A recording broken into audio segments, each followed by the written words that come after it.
সালামুন আলাইকুম। নিঃসন্দেহে আজকে বাঙালি জাতির জন্য এক অবিস্মরণীয় বিজয়ের দিন। তবে এই বিজয়ের দিনে আপনি যদি খুব সূক্ষ্মভাবে নিজের বিবেক দিয়ে চিন্তা করেন, তাহলে এরকম বিজয় আসছিল সেই 52-তে, 69-এ এবং 90-এর গণ অভ্যুত্থানে। আর বিশেষভাবে লক্ষণীয় যে বিষয় সেটা হচ্ছে যে প্রত্যেকটা বিজয়, আপনি 52 বলেন, 69 বলেন বা 90-এর গণ অভ্যুত্থানই বলেন, প্রত্যেকটা বিজয়ে অগ্রগামী ছিল এই আমাদের দেশের ছাত্র সমাজ। তারা তাদের বুকের রক্ত দিচ্ছে, তারা তাদের জীবন দিচ্ছে, তারা তাদের মায়ের বুক খালি করে অপরপারে চলে গেছে। তো প্রত্যেকটা বিজয়ী এই ছাত্র সমাজ তাদের অবিস্মরণীয় অবদান এখানে রাখছে। কিন্তু পরিতাপের বিষয় হচ্ছে, ছাত্র সমাজ জীবন দেয়, ছাত্র সমাজ রক্ত দেয়, ছাত্র সমাজের মায়ের বুক খালি হয়, ছাত্র সমাজের বোনেরা বায়হারা হয়, কিন্তু এটার সুমিষ্ট ফল ভক্ষণ করে এই চাটুকার এবং দুর্নীতিবাজ রাজনৈতিক দলগুলা। 52 আন্দোলনের সুফল ভোগ করছে রাজনৈতিক দলগুলা, 69-এর গণ অভ্যুত্থানের সুফল ভোগ করছে রাজনৈতিক দলগুলা, 90-এর গণ অভ্যুত্থানের সুফল ভোগ করছে রাজনৈতিক দলগুলা, এবং নিশ্চিতভাবে এই 2024-এর ছাত্র জনতার বুকের রক্ত এবং জীবনের বিনিময়ে অর্জিত স্বাধীনতা এবং অর্জিত ক্ষমতা ভোগ করবে এই রাজনীতিবিদরাই।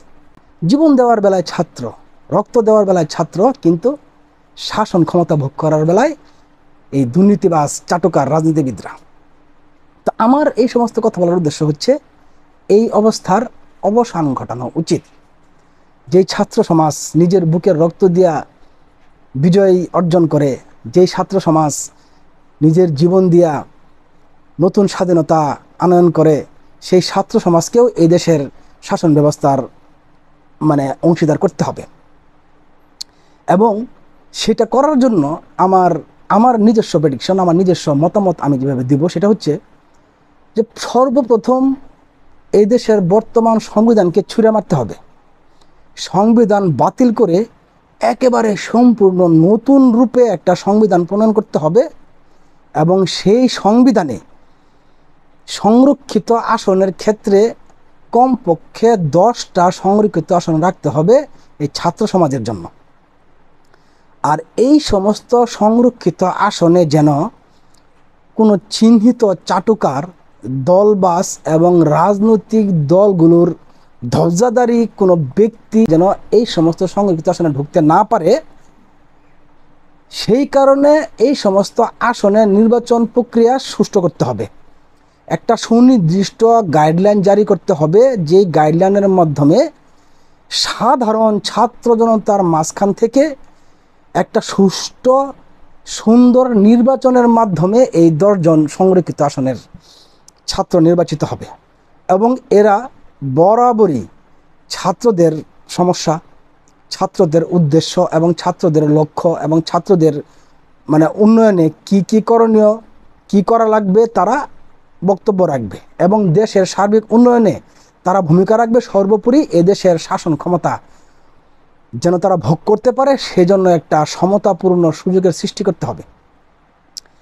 আমি এই দাবি জানাচ্ছি তার কারণ, এর আগে আমি প্রথমেই বলছি যে সমস্ত স্বাধীনতা, সমস্ত বিজয় উল্লাস, সমস্ত আনন্দ আনয়ন করে এই ছাত্ররা নিজের জীবনের বিনিময়ে, নিজের রক্তের বিনিময়ে।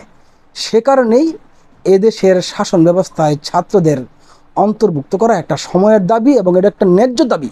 সে কারণেই আজকে আমি এই দাবিটা উত্থাপন করলাম।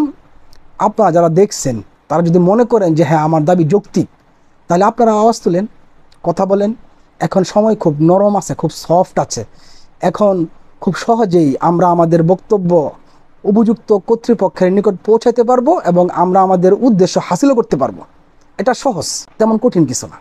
আসেন সবাই নিজ নিজ জায়গা থেকে চেষ্টা করি, সবাই নিজ নিজ জায়গা থেকে আওয়াজ তুলি, যাতে ছাত্রদেরকেও এদেশের শাসন ব্যবস্থায় সংরক্ষিত আসনের মধ্য দিয়া তাদেরকে অন্তর্ভুক্ত করা যায়।